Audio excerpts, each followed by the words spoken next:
Carson Wentz in Philadelphia, you're not hearing that from any of the players. You're hearing that it might have had a problem with him and the coach.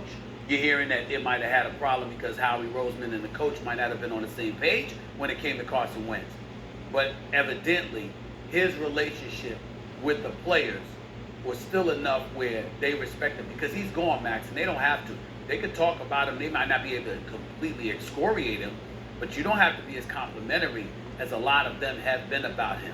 Yet they have.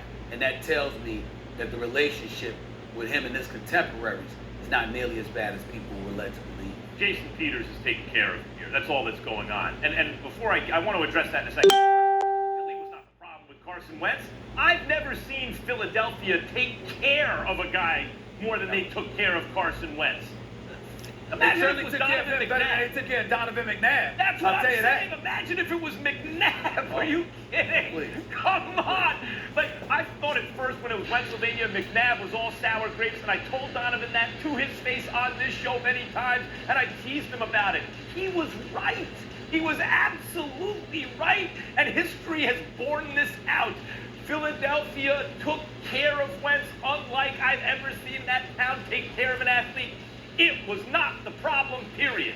Look, when Joe Santaloquido originally reported on this story, Stephen A., it was a nuanced piece. He didn't come out and say, bad Carson Wentz. Yeah. Like anybody, their upside and their downside, right? Carson Wentz wanted to leave. A lot of his teammates did like him. He wanted to be great. He was tough as nails. He had a high football IQ, although I didn't often see evidence of it. But according to people around him, right, he wanted to address his problems, supposedly, at least he paid lip service to it, and be a better leader in the locker room if some of his locker room was alienated. It was a nuanced view that Joe Santaloquido took on Wentz. However, part of that view, part of the downside, was that Wentz wielded too much power on the team, and that alienated some players in the locker room. They were scared.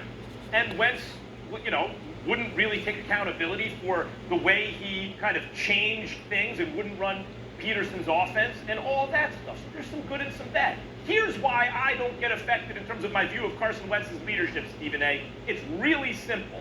I look at how does the team respond when that guy's on the field? How do they respond? And we have a decent sample size of two different quarterbacks who weren't Wentz at various times throughout Wentz's career with that team. First, Nick Foles.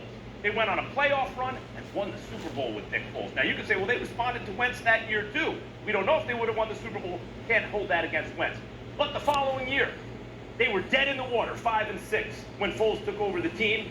They caught fire, made the playoffs, beat that Bears defense at Soldier Field, almost beat Drew Brees at New Orleans. That was Foles. Look what happened when Jalen Hurts took over the offense. They couldn't get anything done. All of a sudden, the team responded. The team responded to the backup more than they responded to Carson Wentz. That tells me what I need to know about leadership. It is not that Carson Wentz is incapable of it. There are components of his personality that seem to work, but he did not take accountability in the way that he needed to. That's why his play continued to decline, as I saw in the second half of 2 seasons ago, until he lost his job this year. And Stephen A., that tells me what I need to know. The team responded to the backup better than they responded to him. That's the problem with the leadership.